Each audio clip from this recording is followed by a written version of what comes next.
അടുത്ത topic fetal hormones and development of reproductive organs ആണ്. Fetal ഹോർമോൺസും അതായത് റീപ്രൊഡക്റ്റീവ് ഓർഗൻസ് എങ്ങനെയാണ് ഡെവലപ്പ് ചെയ്യുന്നത് എന്നുള്ളതാണ്. നമ്മൾ പറഞ്ഞു സെക്ഷൽ ഡിഫറൻഷിയേഷൻ എന്ന് പറഞ്ഞിട്ടുണ്ടെങ്കിൽ മെയില് ഫീമെയിൽ തമ്മിലുള്ള ഡിഫറൻസസ് അൺഡിഫറൻഷിയേറ്റഡ് സൈഗോട്ടിൽ നിന്നും ഉള്ള ആ ഒരു ഡിഫറൻസ് ബിറ്റ്വീൻ മെയിൽ ആൻഡ് ഫീമെയിലിനെയാണ് നമ്മൾ സെക്ഷൽ ഡിഫറൻഷിയേഷൻ എന്ന് പറയുന്നത്. ഓക്കെ, നമ്മളിപ്പോൾ മെയിലും ഫീമെയിൽ ഇൻഡിവിജ്വൽസും ഡെവലപ്പ് ചെയ്ത് സൈഗോട്ടിൽ നിന്ന് ഫീറ്റസായിട്ട് മാറുന്നുണ്ട്. അത് കഴിഞ്ഞ് ഇൻഫാൻസ്, ചിൽഡ്രൻ, അഡോളസെൻസ്, എന്നിട്ട് അഡൾട്ട്സ്, ഇങ്ങനെ മാറ്റങ്ങൾ സംഭവിക്കുന്നുണ്ട്. അതിൽ സെക്സ് ഡിഫറൻസ് നമ്മുടെ ഡെവലപ്മെൻറ്റിൻ്റെ പല ലെവലിലും എന്ത് ചെയ്യുന്നുണ്ട്, ഈ സെക്സ് ഡിഫറൻസ് നടക്കുന്നുണ്ട്.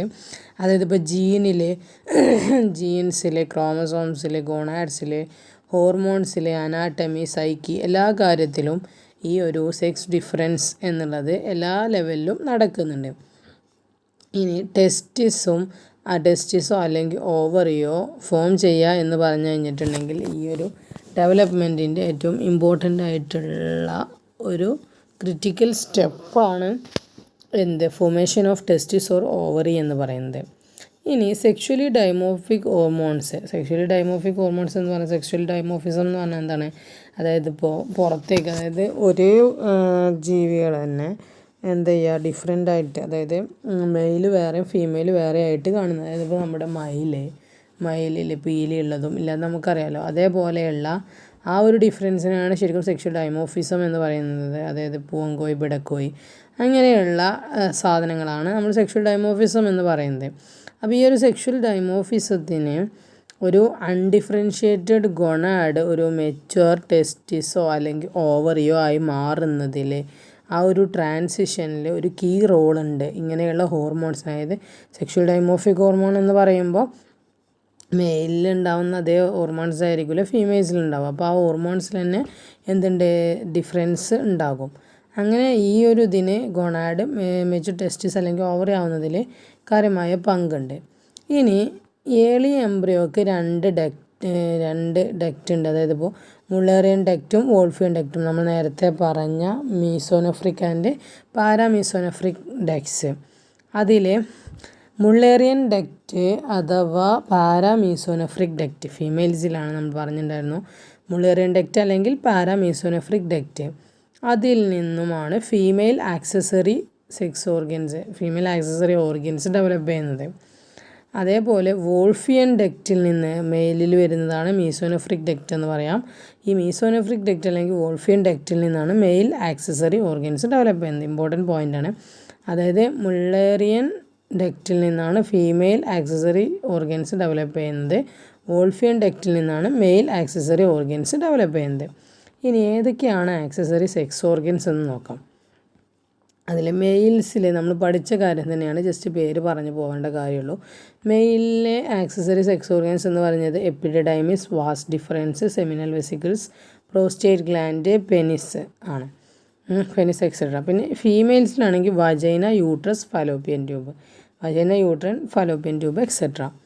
ഇതാണ് മെയിലും ഫീമെയിലും ആയിട്ട് വരുന്നത്. ഇനി ഒരു 8ാമത്തെ ആഴ്ചയാകുമ്പോഴേക്കും അറൗണ്ട് 8 വീക്ക് ആകുമ്പോൾ ഫീറ്റസിൽ ആൻഡ്രോജൻ അപ്പിയർ ചെയ്യും. അതേപോലെ നമ്മൾ നേരത്തെ പറഞ്ഞിട്ടുണ്ടായിരുന്നു, അതുവരെ എന്തുണ്ടാവില്ല, മെയിൽ ഫീമെയിൽ എന്നുള്ള ഡിസ്റ്റിങ്വിഷൻ ഉണ്ടാവില്ല. എന്നിട്ട് 8ാമത്തെ ആഴ്ച, 7 ആഴ്ച കഴിഞ്ഞ് 8ാമത്തെ ആഴ്ച ആകുമ്പോൾ ഫീറ്റൽ ആൻഡ്രോജൻ അപ്പിയർ ചെയ്യും. അതേപോലെ മുള്ളേറിയൻ ഡക്റ്റ്, ആൻഡ്രോജൻ ആണ് വരുന്നതെന്നുണ്ടെങ്കിൽ അവിടെ മുള്ളേറിയൻ ഡക്റ്റ് എന്ന് പറഞ്ഞാൽ ഫീമെയിൽസിലുണ്ടാകുന്ന ഡക്റ്റാണല്ലോ, പാരാമീസോനോഫ്രിക് ഡക്റ്റ്, അത് എന്ത് ചെയ്യും, ഡിസപ്പിയർ ആകും. എന്നിട്ട് പ്രോലിഫറേഷൻ ഓഫ് വോൾഫിയൻ ഡക്റ്റാണ് നടക്കുക.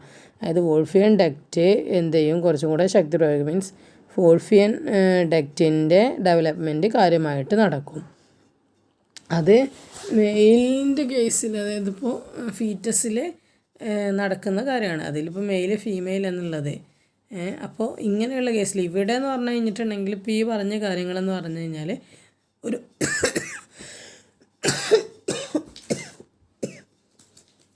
ഈ പറഞ്ഞ കാര്യങ്ങൾ ഒരു മെയിൽ ജെൻഡർ ആകുക എന്നുള്ള എംബ്രിയോ ഒരു മെയിലായിട്ട് മാറും എന്നുള്ളതാണ് അവിടെ കാണിക്കുന്നത്.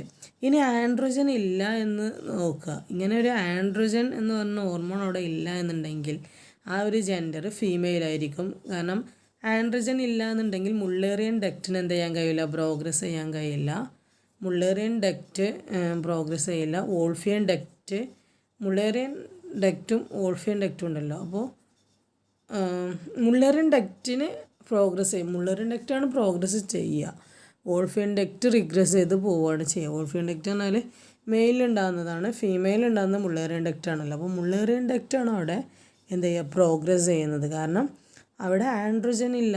ആൻഡ്രോജനിന് ആണ് അതിന് സഹായിക്കുന്നത്. അപ്പോൾ ആൻഡ്രോജൻ ഇല്ലാഞ്ഞാൽ മുള്ളേറിയൻ ഡക്റ്റാണ് പ്രോഗ്രസ് ചെയ്യുന്നത്.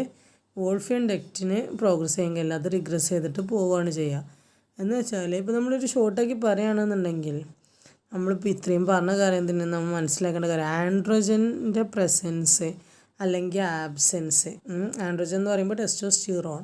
ഓക്കെ, ടെസ്റ്റോസ്റ്റിറോണ് എന്താണ് ചെയ്യുന്നത്, ഈ ഒരു സെക്സ് ഡിഫറൻഷിയേഷൻ മെയിൽ ഫീമെയിൽ എന്നുള്ളത് റെസ്പെക്റ്റീവായിട്ട് മെയിൽ ഫീമെയിൽ എന്നുള്ള സെക്സ് ഡിഫറൻഷിയേഷനെ ഡിറ്റർമൈൻ ചെയ്യുന്നുണ്ട്.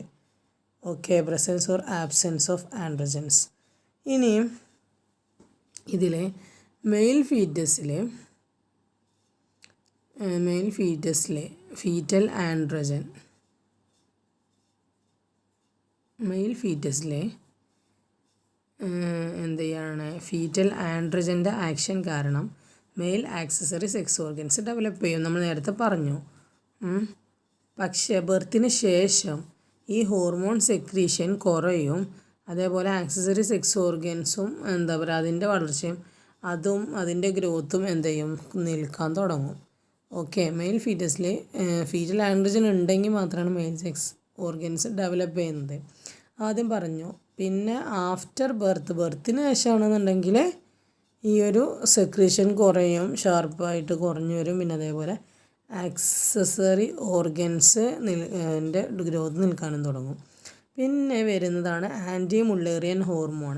ഈ ആൻറ്റി മുള്ളേറിയൻ ഹോർമോൺ എന്ന് പറയുന്നത് പാരാമീസോനെഫ്രിക് ആയിട്ടുള്ള പാരാമീസോനെഫ്രിക് ഡിക്റ്റാണ് സെക്രീറ്റ് ചെയ്യുന്നത്.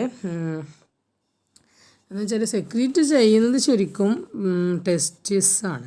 ടെസ്റ്റിസ് സെക്രീറ്റ് ചെയ്യുന്ന ചില ഹോർമോൺസിൻ്റെ കൂട്ടത്തിൽ വരുന്നതാണ് external genital male, internal and external genital. എന്ന് വെച്ചാൽ ഇത് പ്രധാനമായിട്ടും ടെസ്റ്റിസ് തന്നെ. അതാണ് ആൻറ്റി മുള്ളേറിയൻ ഹോർമോൺ എന്ന് പറയുന്നത്. ഈ ആൻറ്റി മുള്ളേറിയൻ ഹോർമോണ് എന്താ ചെയ്യുന്നതെന്ന് വെച്ചിട്ട്, ആൻറ്റി മുള്ളേറിയൻ ഹോർമോൺ എന്ന് പറയാം. അല്ലാന്നുണ്ടെങ്കിൽ അതിനെ വേറൊരു പേരാണ് Mullerian inhibiting factor substance, MIFS എന്നുള്ളത്. ഇത് എന്ത് ചെയ്യും വെച്ചിട്ടുണ്ടെങ്കിൽ ഈ AMH എന്ന് പറയുന്ന ഹോർമോണ് ആണ് പാരാമീസോനെഫ്രിക് ഡക്റ്റിനെ റിഗ്രസ് ചെയ്യാൻ സഹായിക്കുന്നത്. പാരാമീസോനെഫ്രിക് ഡക്റ്റ് എന്ന് പറയുമ്പോൾ മുള്ളേറിയൻ ഡക്റ്റിനെ വളരാൻ എന്നുള്ളതല്ല, അതിൻ്റെ പ്രോഗ്രസ്സിനല്ല കേട്ടോ, റിഗ്രസ് ചെയ്യാൻ വേണ്ടിയിട്ട് മുള്ളേറിയൻ ഡക്റ്റിനെ റിഗ്രസ് ചെയ്യാൻ സഹായിക്കുന്നത്, അതില്ലാതാവുകയാണ് ചെയ്യുന്നത്. ഈ ടെസ്റ്റോസ്റ്റിറോണ് മീസോനെഫ്രിക് ഡക്റ്റിനെ മെയിൽ ആക്സസറി സ്ട്രെച്ചേഴ്സായിട്ട് മാറ്റും. അത് നമ്മൾ പറഞ്ഞിട്ടുണ്ടായിരുന്നു. ഇനിയും അതായത് ഫീമെയിൽസിൽ വരുന്നതാണ് നമ്മൾ പറഞ്ഞ പാരാമീസോനെഫ്രിക് ഡക്റ്റ്. പാരാമീസോനെഫ്രിക് ഡക്റ്റിനവിടെ ഇത് ചെയ്യുകയാണ്. ആൻറ്റി മുള്ളേറിയൻ ഹോർമോൺ ആയതുകൊണ്ട് തന്നെ മുള്ളേറിയൻ ഹോർമോണിന് ആൻറ്റി ആയിട്ടാണ് ഇത് ആക്ട് ചെയ്യുന്നത്. ഓക്കെ, ഇനി ഫീമെയിൽസിൻ്റെ കേസിൽ ടെസ്റ്റോസ്റ്റിറോണും AMH ഉണ്ടാവില്ല. അതുകൊണ്ട് തന്നെ ഈ AMH ടെസ്റ്റോസ്റ്റിറോണും ഇല്ലാത്തതുകൊണ്ട് മീസോനെഫ്രിക് ഡക്ട്സ് അവിടെ എന്ത് ചെയ്യും, ഡീജനറേറ്റ് ചെയ്യും, അതേപോലെ ഡിസപ്പിയർ ചെയ്യും. ഓൾറെഡി ഉള്ള നമ്മുടെ മീസോനെഫ്രിക് ഡക്റ്റ് അത് മെയിലിനാണ് ഉണ്ടാവുക. പക്ഷേ ഇവിടെ ഫീമെയിൽസിൻ്റെ കേസിൽ ഈ ടെസ്റ്റോസ്റ്റിറോണും AMH അതായത് ആൻറ്റി മുള്ളേറിയൻ ഹോർമോണും ഇല്ലാത്തത് കൊണ്ട് ഇതിന് എന്ത് ചെയ്യേണ്ടി വരും, മീസോനെഫ്രിക് ഡക്റ്റ് ഡിസപ്പിയർ ചെയ്യും. അവിടെ എന്താ ചെയ്യുന്നത്, പാരാമീസോനെഫ്രിക് ഡക്റ്റ് മാത്രമാണ് ഉണ്ടാവുക. പാരാമീസോനെഫ്രിക് ഡക്റ്റ് എന്നാണ് നമ്മൾ നേരത്തെ പറഞ്ഞിട്ടുള്ള യൂട്രസ്, ഫലോപ്പിയൻ ട്യൂബ്, വജൈന പോലെയുള്ള ആക്സസറി പാർട്ടുകൾ, സെക്സ് ഓർഗൻസ് ഉണ്ടാവുന്നത്. അപ്പോൾ ഇത്രയും കാര്യങ്ങളാണ് ഈ ഒരു ഭാഗത്ത് പറയാനുള്ളത്.